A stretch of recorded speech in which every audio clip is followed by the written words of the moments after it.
Welcome to my YouTube channel world literature. आज जो topic discuss करने वाले हैं वो है the hind and the panther by John Dryden. John Dryden की ये पोएम है जिसको हम डिस्कस करने वाले हैं। फर्स्ट ऑफ ऑल अपने राइटर को डिस्कस करेंगे, देन जो है वो हम पोएम का इंट्रोडक्शन और इसकी डिटेल समरी को डिस्कस करेंगे। जॉन ड्राइडन की बर्थ हुई थी 1631 में एंड इनकी डेथ हुई थी 1700 में। इंग्लिश पोइट थे, literary critic, translator and play right भी ये थे। 1668 में इंग्लैंड के फर्स्ट पोइट लॉरिएट अपॉइंटेड हुए थे। पोएम का स्ट्रक्चर डिस्कस करते हैं। The hind and the panther, ये जो पोएम है ये 3 पार्ट्स में जो है वो लिखी गई है एंड 1687 में जो है ना इसको पब्लिश करवाया गया था।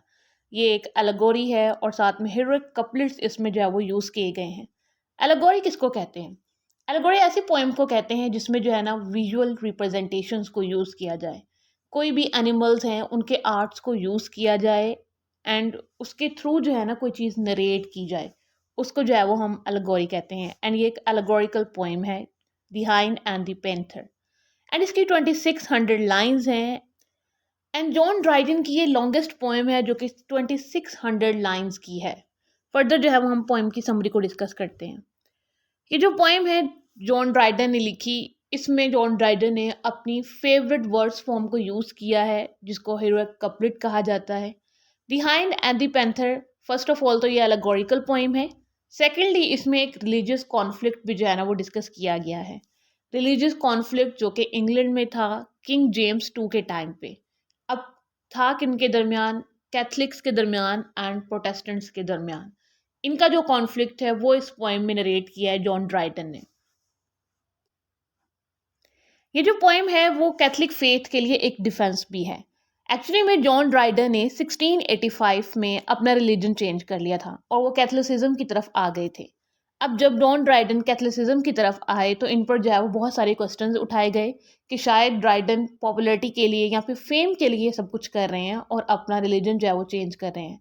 बट ड्राइडन जो है वो उस टाइम पे कैथलिसिज्म से काफ़ी इंस्पायर्ड थे एंड इसीलिए अपना फेथ जो है वो सिक्योर करना चाह रहे थे एंड इसी इशू को जो है वो इन्होंने इस पोएम में भी डिस्कस किया है। फर्दर अगर हम टाइटल की बात करें, टाइटल में 2 वर्ड दिए गए हैं, हाइंड का एंड पेंथर का। हाइंड जो वर्ड है वो यहाँ पे रिप्रेजेंट कर रहा है डियर को, जो कि एनिमल होती है, जो कि कैथलिक चर्च को यहाँ पे रिप्रेजेंट करेगी ये वर्ड हाइंड। और सेकंड वर्ड पेंथर का यूज़ किया गया है जो कि एंग्लिकन चर्च को यहाँ पर रिप्रेजेंट कर रहा है, जिसका मीनिंग यहाँ पे हम प्रोटेस्टेंट्स भी ले सकते हैं। सो अगर हम टाइटल को कंक्लूड करें, Catholic church and Anglican church, इन दोनों के दरमियान जो कॉन्फ्लिक्ट था, ये जो दोनों रिलीजियस ग्रुप्स थे किंग जेम्स टू के टाइम पे, उन दोनों को यहाँ पे डिस्कस किया गया है। देन पोएम में ड्राइडन बताते हैं कि उस टाइम पे कौन से रिलीजियस ग्रुप्स थे इंग्लैंड में, उनकी डिटेल जो है ना वो शेयर करते हैं।